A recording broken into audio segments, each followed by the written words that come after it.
அன்பின் இரட்சகர் இயேசு கிறிஸ்துவின் நாமத்தில் வாழ்த்துக்கள். நீதிமொழிகள் 15ஆம் அதிகாரம் 6ஆம் வசனம், 16ஆம் வசனம், 17ஆம் வசனம். நீதிமானுடைய வீட்டில் அதிக பொக்கிஷம் உண்டு, துன்மார்க்கனுடைய வருமானத்திலோ துன்பம் உண்டு.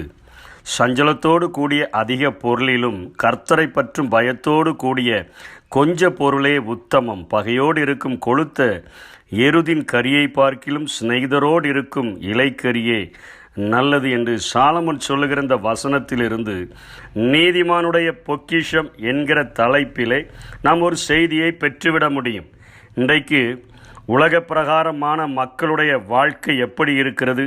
நீதிமொழிகள் 10ஆம் அதிகாரம் 15-16 அதே சாலமோன் ஞானி சொல்லுகிறார், ஐஸ்வர்யவானுடைய பொருள் அவனுக்கு அரணான பட்டணம், ஏழைகளின் வறுமையோ அவர்களை கலங்க பண்ணும். இதற்கு ஐஸ்வர்யவான்கள் தங்களுக்கு இது ஒரு அரணான பட்டணமாக ஐஸ்வர்யம் இருக்கிறபடியினாலே அதை நல்ல வழிகளிலும் தீய வழிகளிலும் எப்படியாயிலும் ஐஸ்வர்யத்தை சேர்த்து விட வேண்டும் என்று ஓடுகிற இந்த நாட்களிலே ஏழைகளின் வறுமையோ அவர்களை கலங்க பண்ணும். அப்படிப்பட்ட ஒரு நிலைமை வந்துவிடக்கூடாது என்பதிலே அத்தனை அக்கறை உடையவர்களாக உழைக்கிறதை நாம் பார்க்கிறோம். அவர்களும் ஒரு அழகான நீதிமொழியை எழுதி வைத்திருக்கிறார்கள்.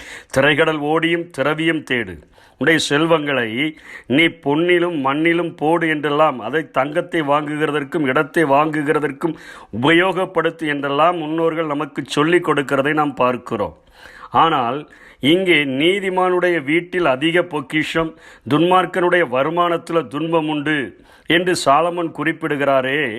கர்த்தருடைய ஆசீர்வாதம் ஒன்றுதான் நமக்கு ஐஸ்வர்யத்தை தரும், அதனோடு அவர் வேதனையை கூட்ட மாட்டார் என்கிறதைத்தான் 16 சொல்லுகிறார். நீதிமொழிகள் 15-16 சஞ்சலத்தோடு கூடிய அதிக பொருள், நிறைய செல்வம் இருந்து வீட்டில் சஞ்சலம் இருந்துச்சுன்னா கர்த்தரை பற்றும் பயத்தோடு கூடிய ஆண்டவருக்கு பயந்து வாழ்கிற ஒரு நல்ல வாழ்க்கை நமக்கு இருந்தால் போதும், அதுதான் உத்தமம்னு சொல்கிறார்.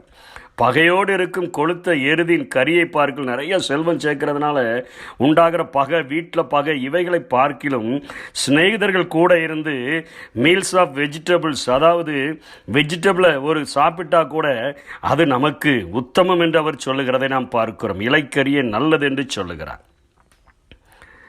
நீதிமொழிகள் 11:28 சொல்லுகிறார், தன் ஐஸ்வர்யத்தை நம்புகிறவன் விழுவான், நீதிமானோ துளிரை போல தலைப்பார்கள். பிரசங்கி 4:6 சாலமோன் ஞானி சொல்லுகிறார், வருத்தத்தோடும் மனசஞ்சலத்தோடும் 2 கைப்பிடியை நிறைய கொண்டிருப்பதை பார்க்கிலும் அமைச்சலோடு, அதாவது மன அமைதியோடு 1 கைப்பிடி நிறைய கொண்டிருப்பது நலம் என்று சொல்லுகிறார். இந்த வசனங்களினுடைய காரியங்களிலிருந்து நாம் முடிவுக்கு வர முடியும். யோபுவினுடைய வாழ்வையும் மோசேயினுடைய வாழ்வையும் நாம் கொஞ்சம் ஆராய்ந்து பார்த்தால் நீதிமானுடைய வீட்டில் காணப்படுகிற பொக்கிஷம் என்ன, அவர்கள் எதை பொக்கிஷம் என்று கருதினார்கள் என்பதை பார்த்தோம் என்று சொன்னால் நாமும் அவைகளை பின்பற்றி வாழ முடியும். யோபு 1ஆம் அதிகாரம் 9ஆம் வசனம் 10ஆம் வசனத்தில் சாத்தான் ஆண்டவரிடத்தில் போய் சொல்லுகிறான், யோபு விருதாகவாகவா உம்மை தேவனுக்கு பயந்து நடக்கிறான், நீர் அவனையும் அவன் வீட்டையும் அவனுக்கு உண்டான எல்லாவற்றை சுற்றி வேலியடைக்கவில்லையோ, அவன் கைகளின் கிரியைகளை ஆசீர்வதித்து அவனுடைய சம்பத்து தேசத்தில் பெருகிற்று. இது நிமித்தமாக யோபு உம்மை பின்பற்றுகிறான் என்கிற ஒரு குற்றச்சாட்டை அங்கே ஆண்டவரிடத்தில் சாத்தான் வைக்கும் பொழுது, ஆண்டவர் சத்ருவினுடைய கரங்களிலே யோபுவை விட்டு கொடுக்கும் பொழுது 21ஆம் வசனத்திலே யோபுவே சொல்லுகிறான், நிர்வாணியாய் என் தாயின் கற்பத்திலிருந்து வந்தேன், நிர்வாணியாய் அவ்விடத்துக்கு திரும்புவேன். கர்த்தர் கொடுத்தார், கர்த்தர் எடுத்தார், கர்த்தருடைய நாமத்திற்கு ஸ்தோத்திரம். இவைகள் எல்லாவற்றிலும் யோபு பாவம் செய்யலை, தேவனை பற்றி குறை சொல்லலைன்னு சொல்லிடு.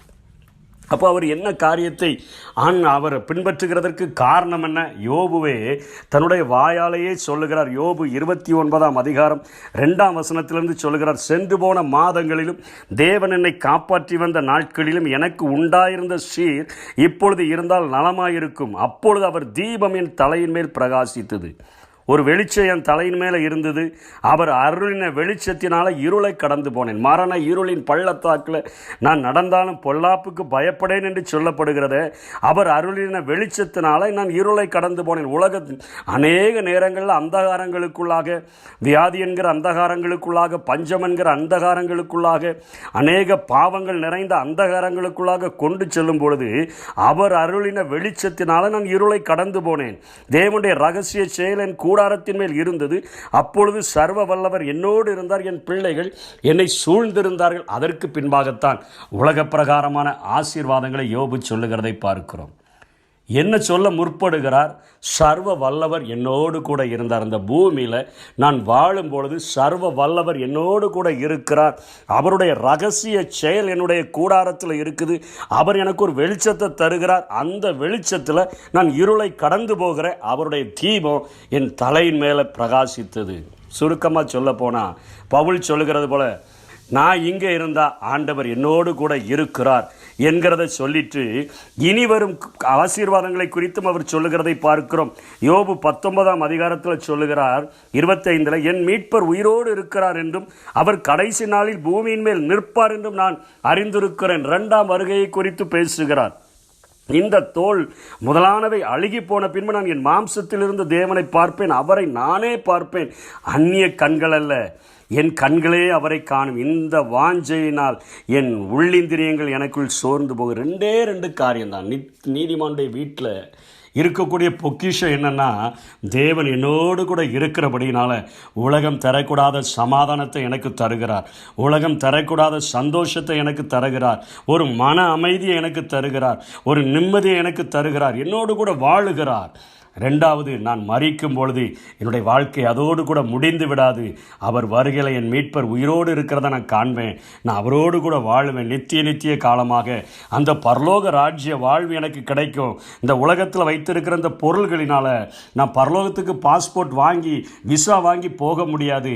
நீதிமானாக நான் வாழ்ந்தேன்னா அவர் என்னை அங்கே கொண்டு செல்வார் என்கிற 2 நம்பிக்கையோடு கூட அவர் இங்கே சொல்லுகிறதை நாம் பார்க்கிறோம். இயேசு இந்த பூமியில் வாழ்ந்த நாட்கள் எல்லாம் அவர் சொன்ன காரியங்கள் அநித்தியமான உலகப் பொருள்கள். நீதிமான்களும் அப்படிப்பட்ட பார்வையை ஆண்டவரோடு கூட வாழும் பொழுது அதை பெற்று விடுகிறவர்களாக காணப்படுகிறார். மோசே ஒரு நாளிலே ஆண்டவரை சந்தித்தார், வனாந்தரத்தில் சந்தித்தார். அவரை குறித்து எபிரேயர் 11ஆம் அதிகாரம் 25, 26, 27 எழுதுகிறார், தெளிவாக எழுதுகிறார். எகிப்தில் உள்ள பாவ சந்தோஷங்களை அனுபவிப்பதை பார்க்கிலும் தேவ ஜனத்தோடு துன்பத்தை அனுபவிப்பதை தெரிந்து கொண்டு இனி வரும் பலன் மேல நோக்கமாயிருந்து அவர் அங்கே எகிப்தை விட்டு புறப்பட்டு போனார் என்று எழுதப்பட்டிருக்கிறது. மோசே அங்கே இருக்கக்கூடிய அவர் வாழ்ந்த நாட்களிலே எகிப்தினுடைய செல்வம் அத்தனை திரளாயிருந்தது. அங்கே இருக்கக்கூடிய அண்டை நாட்டை விட அத்தனை செல்வாக்கு படைத்திருந்த செல்வம் நிறைந்திருந்த அந்த நாட்டிலே வாழ்ந்த மோசே பார்வோனுடைய குமாரத்தியின் மகன் என்று சொல்லப்படுகிறதை வெறுத்து அவர் தெரிந்து கொள்கிறார். தேவனோடு வாழ்கிற வாழ்க்கை பகலில் மேகஸ்தம்பமா, இரவல் அக்கினி ஸ்தம்பமா என்னோடு வருகிற ஒரு ஆண்டவர். நான் அவரை ஒரு வாட்டி தரிசிச்சிட்டேன்.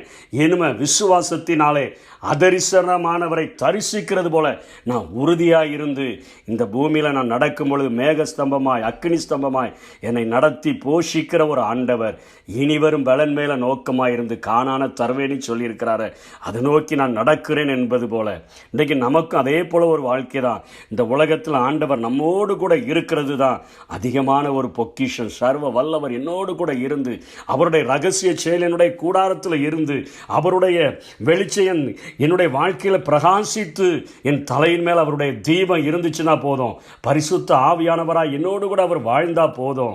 இந்த உலகத்தில் அவர் என்னோடு கூட இருக்கிறபடியினால முதலாவது தேவனுடைய ராஜ்ய நீதியை தேடும் பொழுது இவைகள் எல்லாவற்றையும் எனக்கு கொடுத்து குறைவின்றி என்னை நடத்தக்கூடியவராக அவர் இருக்கிறார். அதற்கு மேலாக நான் போய் உங்களுக்கென்று ஆயத்தம் பண்ணிவிட்டு நான் உங்களை அழைத்து செல்வேன்னு சொன்னார. என் பிதாவின் வீட்டில் அநேக வாசஸ்தலங்கள் உண்டுன்னு சொன்னார. அந்த நித்திய வாழ்க்கைக்கு அழைத்து செல்லும் பொழுது நானும் அவரோடு கூட இருப்பேன். மோசேனுடைய எதிர்பார்ப்பும் அதுதான்.